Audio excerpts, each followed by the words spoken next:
क्या शुभ नाम है जी आपका? मेरा नाम महेंद्र दास है। गांव धनाना, जिला सोनीपत, हरियाणा का रहने वाला हूं और मैं संत रामपाल जी का छोटा भाई हूं नाते में। संत रामपाल जी महाराज की शरण में आने से पहले आप कौन सी भक्ति करते थे? वैसे तो भक्ति की रुचि बचपन से ही थी। फिर महाराज जी का बचपन से ही साथ मिलने से हनुमान जी की भक्ति, भगवान शिव के व्रत रखना, शिवलिंग पे जल चढ़ाना, वह भगवान विष्णु जी को विशेष रूप से मानता था, भगवान श्री कृष्ण जी को। जो आम हिंदू लोग करते हैं वही भक्ति हम करते थे। फिर मैं नौकरी लग गया, गुरु जी संत रामपाल जी से मैं दूर हो गया। मैं चंडीगढ़ रहा 8 साल, वहाँ जाकर के रुचि भी खत्म हो गई। संत रामपाल जी महाराज की शरण में कैसे आए? फिर मैं 1991 में चंडीगढ़ से रोहतक आ गया और एसपी रोहतक का मैं ड्राइवर लग गया।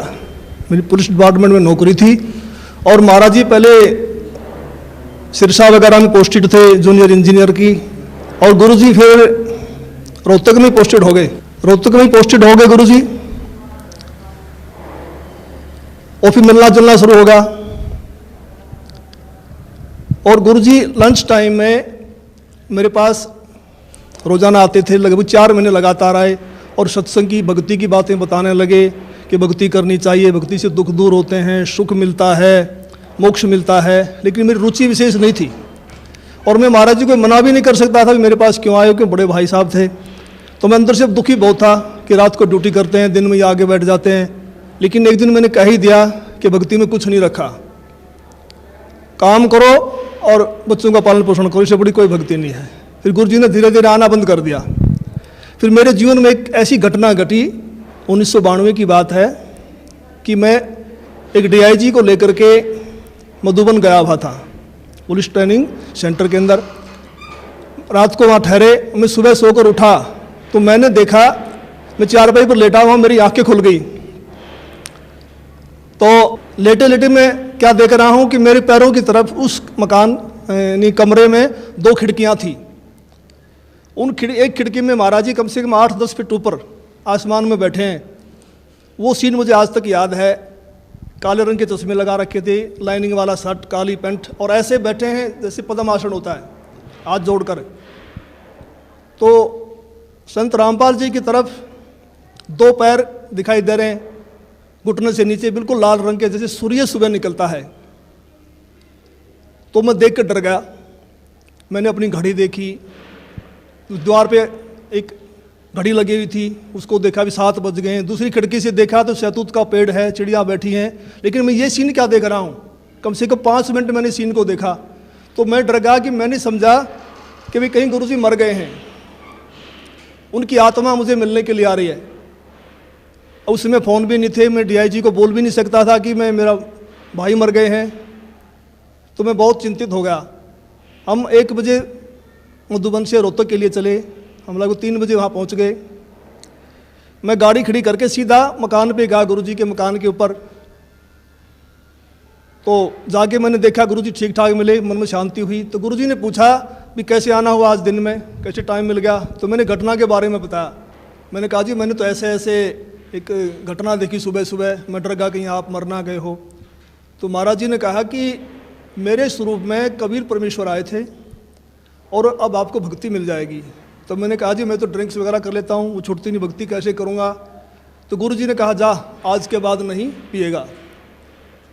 तो उनके एक शब्द से ऐसी दीवार खड़ी होगी कि आज 1992 की बात है, आज 2013 हो गया, यानी लगभग 21 वर्ष हो गए। वो आज तक मैंने शराब को छुआ तक नहीं है। तो उसके बाद गुरुजी ने अपने गुरुजी से मुझे नाम दिलवाया, संत राम देवानंद जी महाराज से। उस समय गुरुजी को आज्ञा नहीं थी नाम की। मैं भक्ति में ज़रूर लगा क्योंकि महाराज जी बताते थे कबीर साहब पूर्ण परमात्मा हैं, इनसे सबसे ऊपर हैं। तो मैंने उनको उदाहरण दिया कि पुलिस में तो ऐसे होता है। उस समय पुलिस वाले बहुत नाजायज़ किया करते। कोई कहता मैं फलांगा सिपारसी हूँ, उसको पकड़ लिया तो उसकी कुटाई कर देते थे। फ़ोन आता छोड़ देते, हमें नहीं पता जी आपका था। कहीं ऐसा ना हो कि ये नीचे देव देवता हमें कूट दें और जब तो कबीर साहब ऊपर से आएँ।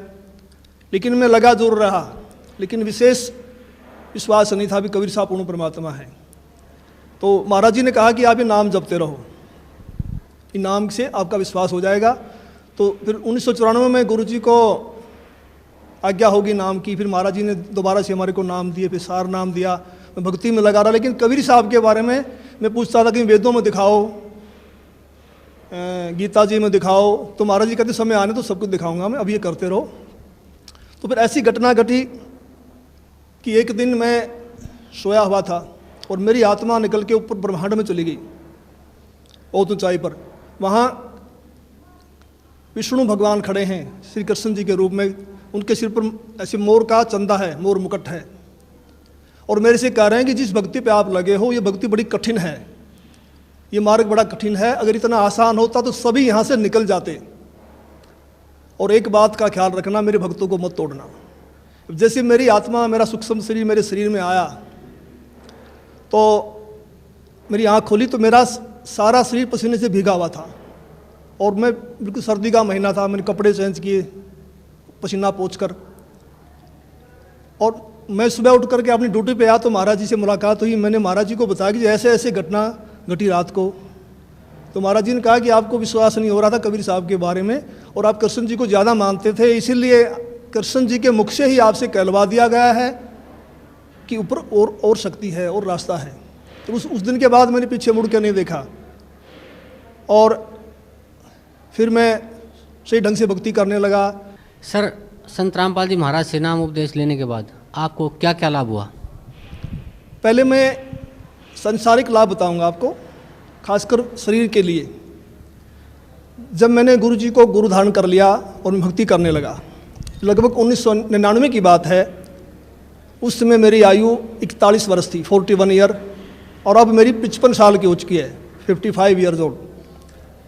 तो मैं रोहतक में एक रेलवे रोड का नाम है बाज़ार में, वहाँ एक लाला जी के पास बैठा हुआ था। वहाँ एक लड़का मेरे से मिला, वो लाला जी ने, उसका नाम फकीर चंद जी थे, उन्होंने कहा कि ट्रिपल एमए है और इन्होंने ज्योतिष शास्त्र से भी एमए किया हुआ है। तो मैंने उसको भक्ति की बात ही समझानी चाहिए, तो उसने कहा जी एक बार अपना हाथ दिखा दो। तो उसने मेरे हाथ देखे दोनों, पहले दाहिना हाथ देखा, कहने लगा आपकी आयु कितनी है? मैंने कहा मैं 41 वर्ष का हो चुका हूँ। तो उसने कहा आपके भाग्य में लिखा है 40 वर्ष से लेकर 45 तक बिल्कुल बेड के ऊपर बीमार अवस्था में लेटना, और आपको फला फला बीमारी लगेंगी। फिर मैंने कहा मैं तो 41 का हो चुका हूँ, मुझे तो कुछ भी नहीं है। कहने लगा 1 साल का धोखा भी हो सकता, आपको ज़रूर होगा। तो मैं कुछ चिंतित तो हुआ, लेकिन फिर उसने मेरा बायां हाथ देखा और कहने लगा आपकी पत्नी जिंदा है? मैंने कहा वो तो जिंदा है। कहता हो ही नहीं सकता। मैंने कहा मैं सुबह घर से आया था जब तू जिंदा थी, अब मर गई हो तो मैं कुछ कह नहीं सकता। लेकिन वो तो उसने कहा भी ये कैसे असंभव हो रहा है? तो मैंने उनसे कहा भी हम पूर्ण सतगुरु की शरण में हैं, सच्चे मंत्र का जाप करते हैं। हमारे सतगुरु कहते हैं कि भी तिल घटना मासा बढ़े वेदना लिखे जो लेख, सच्चा सतगुरु मिटा के ऊपर मार दे मेघ। हमारे सतगुरु ऐसे कर देते हैं। तो फिर मैंने 6 महीने के बाद फिर मुझे एक ऐसा ही और ज्योतिषी मिला। मैं जैसे पुलिस लाइन में गाड़ी का वायरलेस सेट ठीक करवाने के लिए गया, उस वर्कशॉप में एक इंस्पेक्टर थे इंचार्ज, वो अपनी टेबल पर ज्योतिष शास्त्र की किताब खोल के बैठे हुए थे। मैंने उनसे वही प्रश्न किया भी इसमें क्या रखा, भक्ति करो ना सच्चे नाम की। डिस्कस हुई हमारी। उसने कहा भगत जी ऐसी बात नहीं है, ये पूर्व जन्म के लेख होते हैं, भक्ति अलग चीज़ है, ये भी सत्य होते हैं। तो उसने मेरे फिर हाथ देख लिए, मेरे जो बातें उसने बताई थी वही बातें उसी ने दोहराई। तो फिर मैंने गुरु जी से प्रार्थना की, मैंने कहा जी ऐसे ऐसे बताया दो ने। तो संत रामपाल जी कहने लगे कुछ नहीं होगा, परमात्मा लेखों को मिटा देता, भक्ति करो। तो संत रामपाल जी की दया से, इनकी सच्ची भक्ति से उस पीरियड के दौरान मेरे को जुकाम तक नहीं हुआ, बुखार तक नहीं लगा। और आज मैं 55 वर्ष का हो चुका हूँ, मेरी पत्नी भी जिंदा है। और मेरी जो घरवाली थी उनका नाम राजबाला है, और वो भक्ति में विशेष रुचि नहीं रखती थी, वो किसी को भी नहीं मानती थी, बस अपने काम धंधा करती थी। तो एक बार 2004 की बात है, उसकी दोनों उंगलियां सुन्न हो गई दाहिने हाथ की। वो मेरे से कहने लगी मुझे दिखा नहीं तो हाथ सूख जाएगा। को पड़ोस के कह रहे थे एक हाथ सूख गया, ऐसे ही बीमारी लग गई थी। तो मैं रोहतक में रेडियो स्टेशन के पास गुप्ता जी हैं डॉक्टर हड्डियों के, उनके पास उनको लेके गया। उन्होंने बताया कि उसकी ये गर्दन के पास नसें होती हैं, नस दब गई है। तो उन्होंने एक्सरे लिया, दवाई दे दी, 2 महीने इलाज चलता रहा, कोई फ़र्क नहीं पड़ा। तो मैंने अंदर गुरुजी से प्रार्थना की, संत रामपाल जी से भक्ति करते समय कि गुरुजी अगर ये हाथ सूख गया तो बुढ़ापे में हम तो रोटी बगैर भी रह जाएंगे, परेशान होगी, को दया करो। तो जैसे मेरा ध्यान लगा हुआ था, सुमन करते करते वैसे आंख बंद हो गई। तो मुझे गुरुजी खड़े दिखाई दिए और कहा कुछ नहीं होगा बेटा, ठीक हो जाएगी। तो मैं कुछ दिन के बाद ड्यूटी से छुट्टी लेकर घर गया। मैंने उससे पूछा भी आपकी उंगलियां ठीक होगी? उसने कहा वो तो ठीक होगी। मैंने कहा ये गुरुजी ने की है, मैंने प्रार्थना की थी। कह लगे नहीं मैं तो दवाई से ठीक हुई हूँ। तो मुझे बड़ी निराशा हुई। तो कुछ यानी 2005 में उसके दाहिने पैर में बहुत जोर का दर्द शुरू हो गया। मैं उसी डॉक्टर के पास फिर लेके गया, गुप्ता जी के पास। गुप्ता जी ने फिर एक्सरे किया, फिर कहा भी रीढ़ की हड्डी की नस दब गई है, इसलिए उससे पेन है। उसने दवाइयाँ दे दी 1 सप्ताह की। मैं दवाई दिलवा करके बरवाला में सत्संग चल रहा था गुरुजी का, उसमें आ गया। तो उसने फ़ोन करवाया चौथे दिन, कह लगी मुझे कोई आराम नहीं है और मैं तो मर रही हूँ, तो तू सत्संग में धक्के खाता फिर रहा है, क्या रखा है सत्संग में, आ करके मुझे दवाई दिलवा। तो मैं गुप्ता जी के पास गया वहाँ, उसका रिकॉर्ड लेकर के। गुप्ता जी ने कहा भी अब तो इसका ऑपरेशन होगा और कोई इलाज नहीं है। तो ऊपर से इलेक्शन थे हरियाणा में 2005 फरवरी में।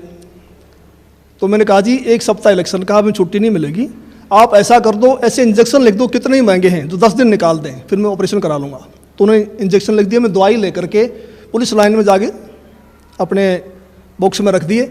सुबह ड्यूटी करके फिर जाऊँगा घर। तो मैं रात को 2 बजे उठा, तो मुझे बड़ी वही चिंता हो गई भी क्या होगा, तो बड़ी रो रही है, बड़ी तकलीफ है उसको। तो मैं भक्ति करके सुबह का नित्य नियम करके अपने सुमन करके मैं दोबारा सो गया। और सोते समय मैंने प्रार्थना की कि हे परमेश्वर, हे गुरुदेव, ठीक तो आप ही करते हो, अब की बार ठीक भी करो और ये एहसास करवाओ कि आपने ही किया है, करने वाले तो आप ही हो। तो मैं ड्यूटी करके शाम को 5 बजे घर गया। तो वो अपने काम धंधे में लगी हुई थी। मैंने उससे पूछा भी मैं तो 1000 रुपये की इंजेक्शन ले यार, तू ठीक है तो फ़ोन कर देती, इन दवाइयों को मैं वापस कर देता।